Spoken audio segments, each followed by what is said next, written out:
everybody, I'm back with a quick new video explaining why I'm going from semi-freeform to interlocking my hair.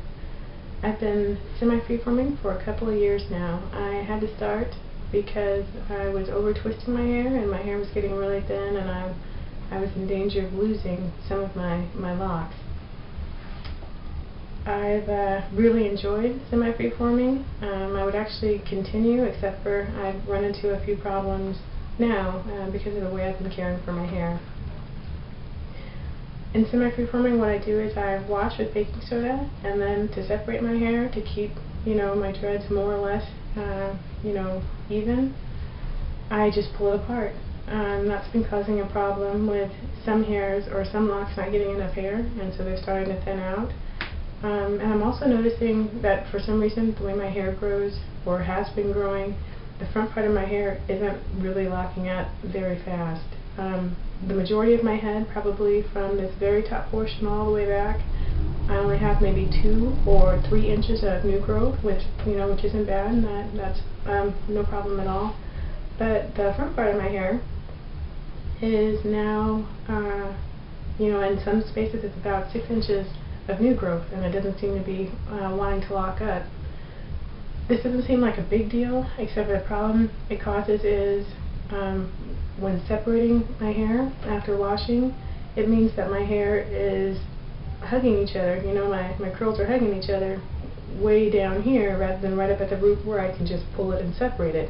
Now it becomes an ordeal and it becomes almost like a rat nest right here up in front.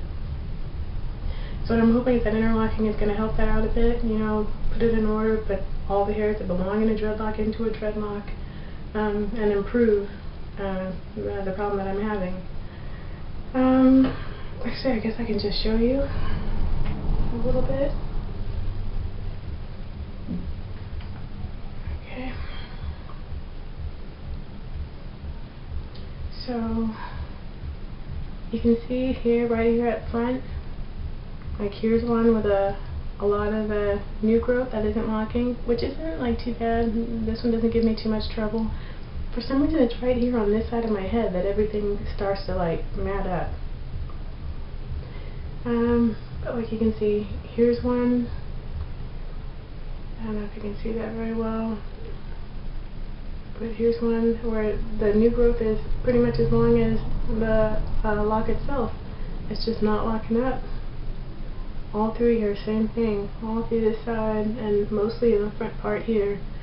Everything in back is doing great. It's about 2 or, like I said, 3 inches of new growth, and it locks up just fine. It stays pretty well separated. And when I do have to separate, it's not a problem just pulling them apart. Give you a look.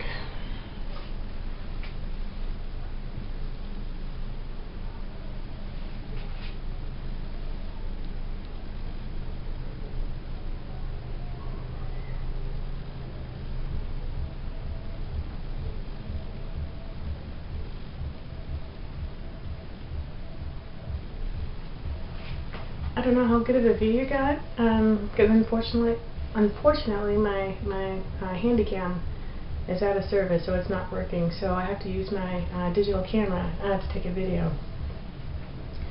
So again, that's what it looks like inside. Not too bad, on the sides, near the back, but something changes right here up in front. It stops locking and it starts, causing a problem, and so hopefully interlocking is gonna solve that. I do notice some people when interlocking are interlocking like right down to the scalp. I still really like not having my scalp showing. I have thin hair, so my locks are already thin as it is, and I don't like having my scalp showing. But I notice that some people interlock like right down to the scalp. I don't intend to do that. And by the way, let me just thank, if you're on the first 12 pages of YouTube under how to interlock your hair, thank you, because I've been all over your videos. Yeah, so as I was saying, again, I don't intend to interlock down to the scalp because I don't want to cause the same problems that I had when I was twisting my hair.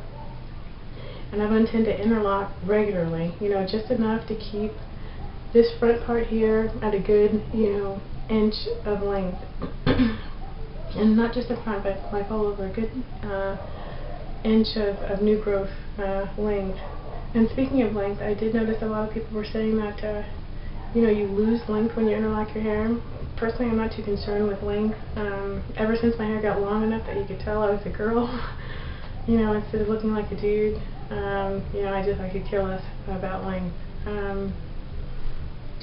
But just, you know, for my records as well as yours, I'm just going to show the length of my hair so that after I interlock, you can have an idea, and I'll have an idea too, of just how much length was lost or gained.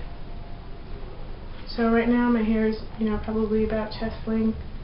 So it looks like in front all pulled forward.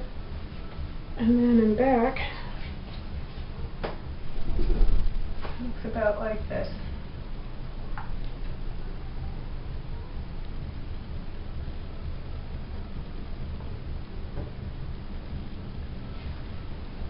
Okay, so that's about it. I think what I'm going to go do right now is to go ahead and, you know, hop in the shower, wash my hair with baking soda, you know, get my hair good and prepped, and then get busy interlocking. I suspect it's probably going to take maybe 3-4 hours, just because I've never done it before, and so I got to get the hang of it.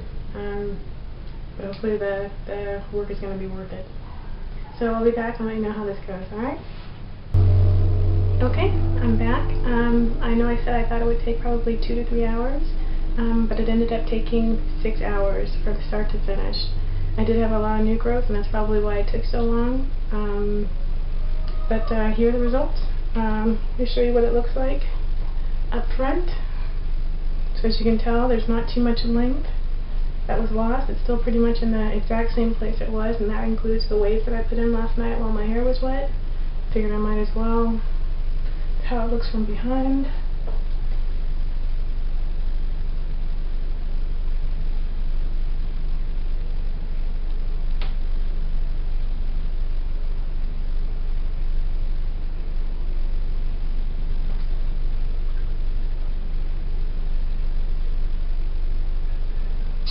So there you go.